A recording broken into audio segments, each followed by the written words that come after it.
What's good, YouTube? It's your girl Asa. You are tuned into episode 3 of our Guide of Greatness here on the Build Your Value Networks.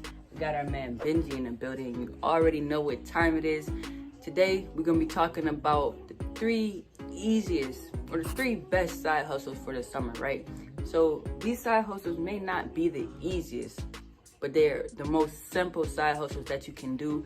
And if you follow them step by step the correct way, one of these side hustles could be very profitable for you this summer. Stay tuned. Side hustle number 1, flipping and reselling sneakers, right? So when you flipping and reselling sneakers, you probably want to start off with about a couple $100. I would say more near like $300, depending on the size of shoe that you get. Me, I wear a size 8 in men. I know my foot been that big since I was in 3rd grade. I'm all the way in my senior year of high school now. Gladly, it stayed the same, right?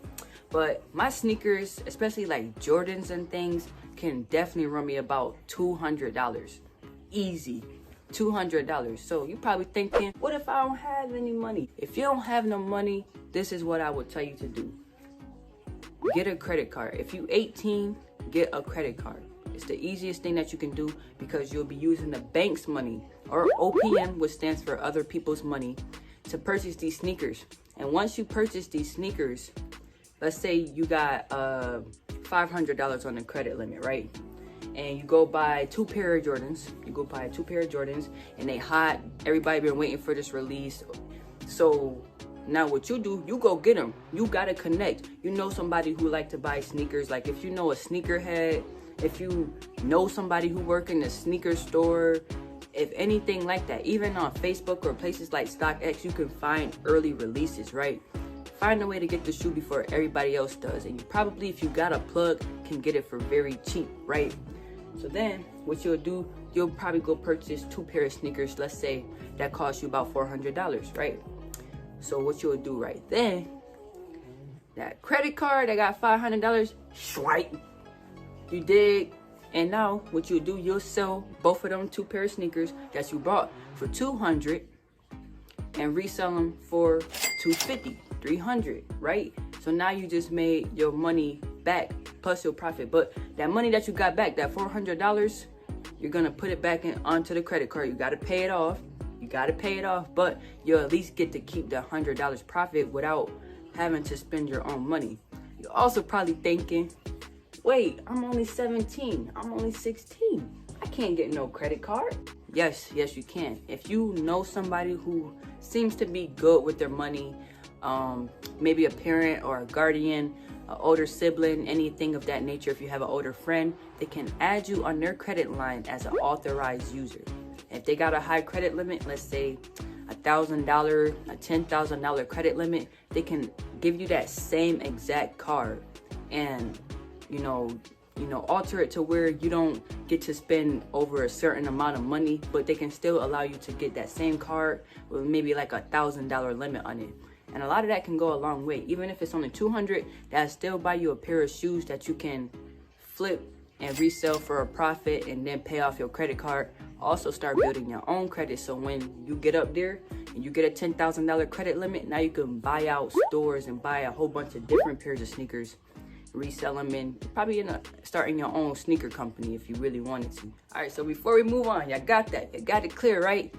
Flip them sneakers, man. And even if you wanted to get a free pair for yourself, you will have to find a hype sneaker, and your resale for that one sneaker will have to pay for the sneaker that you want to keep for yourself, or you'll just have to buy like 3 pair of sneaker, buy one for yourself, sell the other 2, and they have to cover, you know, your other shoe. And then you basically got it for free, you dig? You basically got it for free. So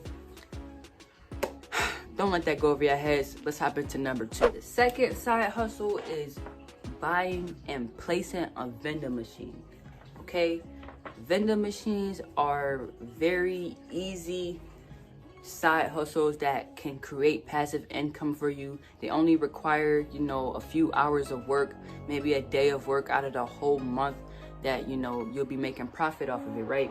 So let me tell you some vending machine examples are ice vending machines, snack vending machine, cold drinks, hot drink, hot food, pharmaceuticals like, you know, pills and medicine. You got cosmetics where they sell lashes, hair. You can really sell anything inside of a vending machine. You can sell accessories, phone chargers, headphones. You can sell anything you want out of vending machines as long as it's legal. It's even marijuana vending machines, right? But you gotta have an ID and get it scanned before you use the vending machine. And if you into that, you 18 and older, there are places where you can go ahead and place you a weed vending machine out there in Cali. You don't have to be where your vending machine is at. You just need to have somebody manage it and pay them, have them on a payroll, but it won't chop too much out of your profit. I know most vending machines, or from what I have done research about, most vending machines can give you about a good $300 to about $600 profit every single month off of one vending machine, right? So if you want a lot of vending machines and you want to, you know, create a whole bunch of passive income off of vending machines, I would suggest that you only get between 1 and 6 vending machines. Once you get to about 7 vending machines, it becomes a part-time job, right? Because now you got all these different locations and all these different places that you have to manage. Between 1 and 6, definitely next year I want to put out about 1 or 2 vending machines for myself, get them in a good high traffic area such as a mall, hotel, schools, bus stations, trains. It's a lot of different places. If you know, like venues and office spaces where a lot of like people work and they're sitting at a computer all day, see if you can get in there, talk to the owner of the building, the manager, whoever you can speak to. If you want to place it in a school or a hotel, work out a deal to where they can, you know, take a percentage of how much you make off of your vending machines each month. Or, you know, you pay them a certain amount of rent. Like if you know you make X amount of dollars, you could say, hey, I would like to place my vending machine here for maybe a $200 to $300 a month. Or, you know, put it under a contract. Make it professional and make it to where it's beneficial for them as well. Because if they have a lot of people coming in and out of their places, and, you know, they know it can make extra money because you are sharing your profits, they'll usually, sometimes they'll be open to it. You will maybe get a lot of no's, but if you really want it, you find somewhere to put it. So how you find a vending machine is you'll go on to Facebook Marketplace, Craigslist, Let Go, OfferUp. There are a lot of places that you can find vending machines. Even if you I think even if you see a vending machine and you check out the number on it, it might be a vending machine warehouse and it could be local in your area. You can ask them, hey, do you have any vending machines available? Vending machines are typically run you I can't even say the word, but they'll typically run you about $5,000 to about $2,000 used. If you want a brand new vending machine, you definitely gonna be running a couple of bands, right? So I suggest that you go on to these places like Facebook Marketplace and Craigslist and OfferUp, and go find you a cheap vending machine for like $500, $600, $700, you dig? And, you know, put it in a high traffic area where you know a lot of people will be. Me personally, I would try to do an ice machine somewhere like a park, or, you know, somewhere where I know a lot of people will be, especially when it's hot out. I would definitely do an ice machine because people like ice. I don't know who don't like ice. You know, the crushed ice. Let me know in the comments below if y'all dig, if you dig what I'm saying, man. If you dig what I mean. But vending machines, man, those are the wave. Those are a good piece of real estate or like an asset, and it's a great source of passive income when you have between 1 and 6 vending machines. So think about it. If you got 6 vending machines and they're making you $300 to $500 profit every single month, how much money is that? Think about it, my guy. All right, so last but not least, I know I dropped the sauce. I know I dropped the game on y'all today, but I got one more. And this probably has to be the most demanding of all of these side hustles, because you have to be very consistent at it every single day and throughout your day. So this is the third one. The third side hustle is starting an Instagram page, an Instagram niche page. And y'all know what I'm talking about. It's the music. You know, you can make a niche page about rappers, about hip hop rappers, about You can make a niche about beauty. You can make a niche about entrepreneurship and motivation. I know everybody know about the entrepreneurship, you know, lifestyle niche and the motivation niche. You got the self-care niche. You got the spiritual niche. You got a whole lot of niches, my nigga. Okay? So choose a niche that you like, that you can relate to, and that you can share value in. You don't want to just repost the same things that other people are posting. You need to be able to bring your own value and somewhat your own opinion. Bring your own flavor, because a lot of this stuff be the same. So with these niche pages, you really want to be consistent. That's the most important thing, to be consistent and to bring value. Don't just repost what other people are posting. Produce your own thing, make your own content, have your own opinions, and, you know, put your own sauce out there.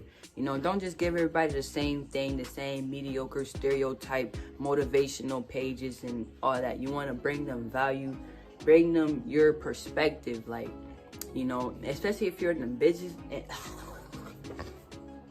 especially if you're in a business niche, you should definitely be like open to sharing what your business is. Like, what is it that you do? What's your story? You can also add that gives you a brand. A lot of people don't show their faces when they make these pages, but I feel like when you add a face to the name, it makes the connection stronger. So that's why I try to engage myself with my audience and not just be a brand, you dig? I want them to know that there is actually a human behind those posts that is, you know, typing this out and putting my energy forth to you. Like, I hope that when they read my post, they feel my energy, that I'm really trying to inspire you. I'm really trying to, you know, enlighten your mind and get you to, you know, get up, get you to do something. So that's the one thing. You want to be very consistent. You got to post at the minimum three times a day, but more or less you want to post like 5 to 10 times, like 5 to 10 times a day, especially if you are just getting started and you don't have a lot of followers. You want to be posting so you can get as many followers as possible. All right, so besides posting consistently and, you know, using hashtags on your post, doing the usual thing, you also want to be consistently posting on your story, doing polls, and, you know, engaging with your followers, right? Staying in their faces, because a lot of time you won't see everything in your feed when you scrolling. A lot of times people be scrolling, they click on an account and then they click on another account and they don't even be on their home. You know what I'm talking about, right? But anyways, the point is, what you want to do, right? You'll find a page like yours. You find a page like yours, and if they have an email or you read their bio, a lot of them will say DM for promo, right? So DM them. But before you do that, look over their page. And one more thing, don't open no message that says, I want to do your promo. No. Unless when you look at their page and they look legit, they cannot have 1 million followers pertaining around one niche and only have 1,000 likes on each post. You dig? Like, make it make sense. It has to make sense. So I would advise that you do your own research and find a page that is similar to yours. And promos can be quite expensive depending on the page that you are requesting a promo from. So if they have like, I would say, let's say they had 200,000 followers on Instagram, right? They probably would charge anywhere between $20 and $50 for a promo just for one day. For one day, I know, right? But some of them will, you know, for $50 post it on their page permanently. So find those pages that will allow you to place it on there permanently, or, you know, where it can be a deal to where it costs like $70, but they'll post you for 3 days in a row. They'll post you on their feed and they'll post it on their story 3 days in a row, or 3 days whenever that you would like for them to post it. And that way it can save you money and give you more attention. So that's how you run up them followers. That's the fastest way to grow your followers, is promo, hitting up them bigger pages, right? But one more tip of advice: once you get to being one of those bigger pages and you got 200,000 followers, a way that you can finesse and get more followers is to go after, you know, pages with 10,000 followers and say, hey, I would like to give you a free promo on my page A free promo on my page, which has 200,000 followers, it's gonna give you what you need, right? Just for you to give me a free promo on your page, on your smaller page, that might bring me a couple more hundred, but it still works out because it was free. It works out for the both of you. So think like that, think about ways that you can, be an asset to others, bring value to others, and you can't lose. There's no greater currency in the world than the impact that you have on others. Like, it doesn't matter about the money, the material that you have, your impact on others is what will always be remembered, right? So keep that in your mind. I hope y'all enjoyed these 3 side hustles. I hope they were simple enough and that I explained them. If you'd like for me to go over them anymore, break them down to be more simple, or drop some more side hustles, because I got hella side hustles. I got all the side hustle sauce that y'all need, because I just like to optimize in any way I can with business and money. I find any way that I could make money from the smallest thing. Anywhere I go, I look and I see money, you dig? Be sure to follow us on IG at BYV Networks. Okay, it's gonna say build your value. You're gonna see it when I pop up. If you want to follow the kid personally, follow me at Ace Bondo on Twitter and on Instagram. It's Ace with 2 O's, and I think on Twitter it's Ace with 2 E's and then 2 O's in the Bondo. You dig? Let me know what y'all want to see for episode 4. Let me know what y'all want to see in general. Leave a comment below. That's it for this video, y'all, and we out.